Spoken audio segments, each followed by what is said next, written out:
The hum of my daughter's nebulizer was my evening soundtrack, a steady rhythm that somehow made our little living room feel safe, even on a Monday. She was curled up on the couch, tiny hands gripping the edge of her blanket like a lifeline. The soft mist fogged the air, and for a moment, everything felt normal. Then came the knock. Sharp, insistent. I froze mid-sip of my tea, the steam curling in the air, and squinted toward the front door.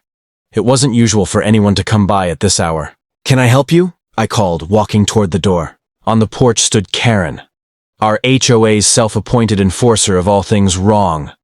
Perfectly coiffed hair, bright red lipstick that screamed, "I'm serious," and a glare that could make an iron skillet wilt. She was holding a clipboard with a stack of papers that looked heavy enough to break a thumb. "You need to unplug that," she said, pointing at the nebulizer like it was some illegal contraption. I blinked. "Excuse me? That thing," she repeated, voice sharp. "It's a violation of HOA policy. No medical devices in the living room. It's unsightly. Unsightly." I almost laughed. My daughter, coughing softly under the haze of the medicine, looked at me with wide eyes. She knew something was off. "Karen," I started, trying to keep my voice calm. "My daughter needs this. It's her medicine. You can't—" "I can," she interrupted, stepping forward as if to demonstrate her power physically. Her hand reached for the cord, fingers brushing the plug. My stomach twisted. "Don't you dare!" I snapped, lunging forward to block her. Her eyes widened, as though she hadn't expected anyone to challenge her.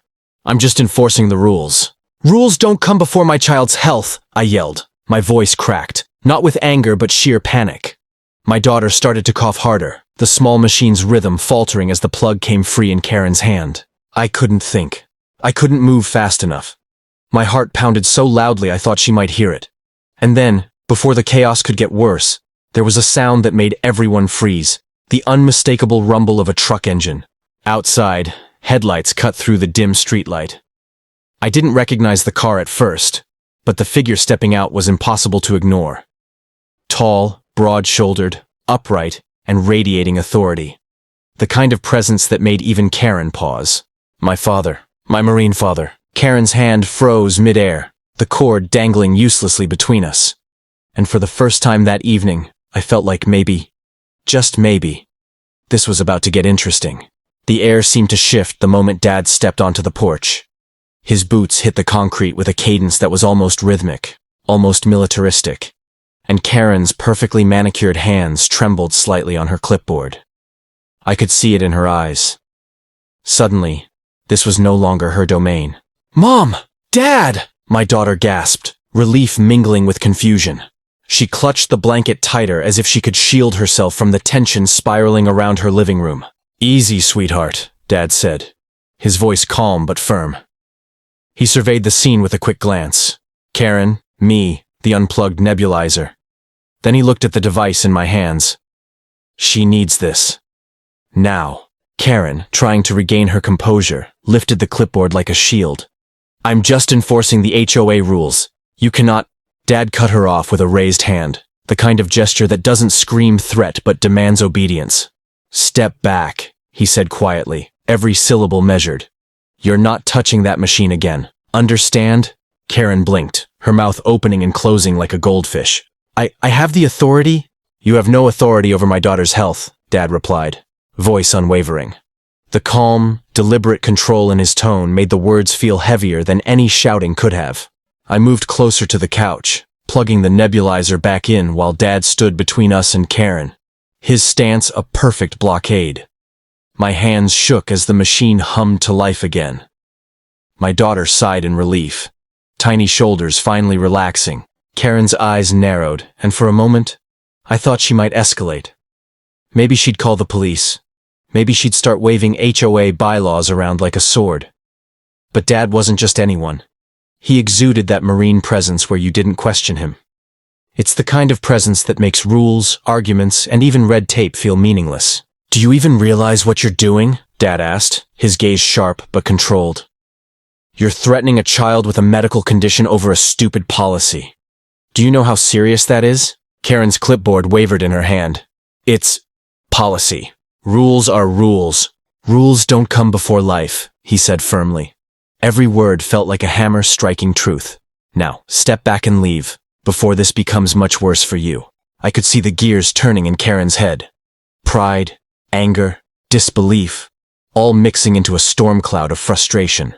She clenched the clipboard tightly, took a shaky step backward, then spun on her heels. I'll be back, she snapped over her shoulder, storming down the walkway like a character from a poorly scripted drama. Dad exhaled slowly, then looked at me. Are you okay? I nodded, relief washing over me in waves. My daughter's cough had slowed, the nebulizer mist dancing softly in the evening air. But despite the calm, a tension lingered, like the quiet before the next storm. I knew one thing for certain. Karen wasn't done. Not by a long shot. The next morning, I tried to breathe like everything had settled. But of course, nothing involving Karen ever settles. By 8 a.m., I had a notification. A mandatory HOA meeting scheduled for that afternoon. In the invitation, they very politely suggested I bring any relevant documentation regarding my daughter's nebulizer. I groaned, setting my coffee down.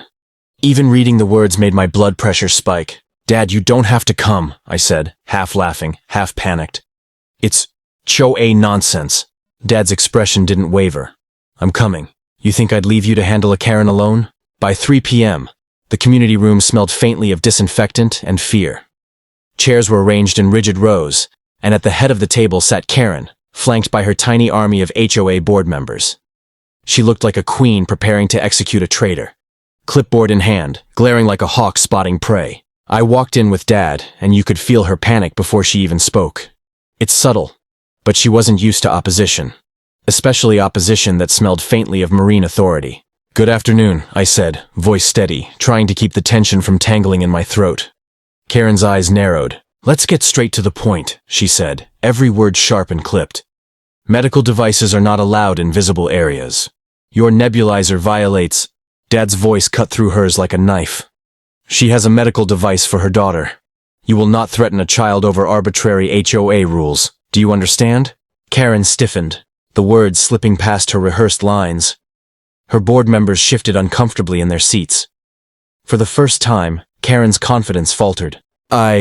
Well, it's policy, she stammered, clutching the clipboard like a lifeline. You're jeopardizing a child's health, Dad said, leaning slightly forward. His tone didn't need volume. Authority was built into every syllable. I suggest you rethink your priorities before this goes any further. Karen's lips pressed into a thin line. You could practically see the cogs in her mind turning.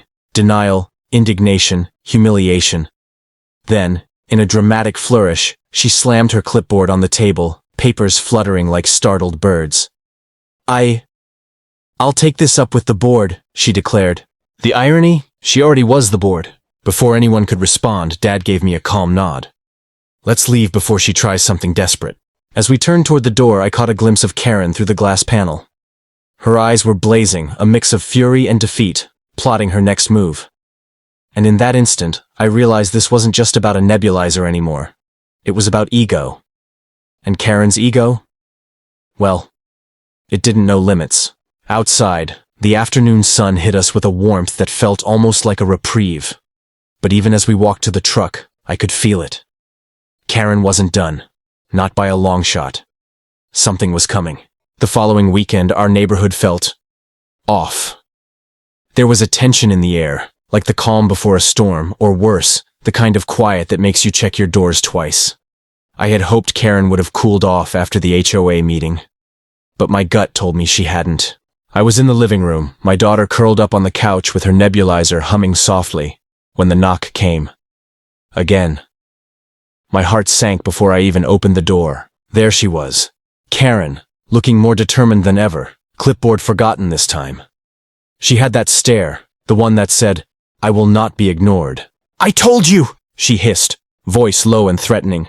Rules exist for a reason, and Not today, I said sharply, stepping in front of my daughter. Before Karen could react, the familiar rumble of a truck broke the tension. Dad. He was back. And this time, there was no negotiation. No room for theatrics. His presence alone made Karen take a step back. You are not entering this house, Dad said. His voice was calm, but every syllable carried the weight of command. Walk away. Now. Karen's face twisted into a mixture of rage and disbelief. You will not threaten a child over your petty ego, Dad continued. This ends now. For a heartbeat, time seemed to freeze. The air was thick with tension, my daughter's quiet breaths from the nebulizer a fragile rhythm in the chaos. Then, Karen turned sharply, storming down the walkway, muttering something about filing complaints and, "The board will hear about this."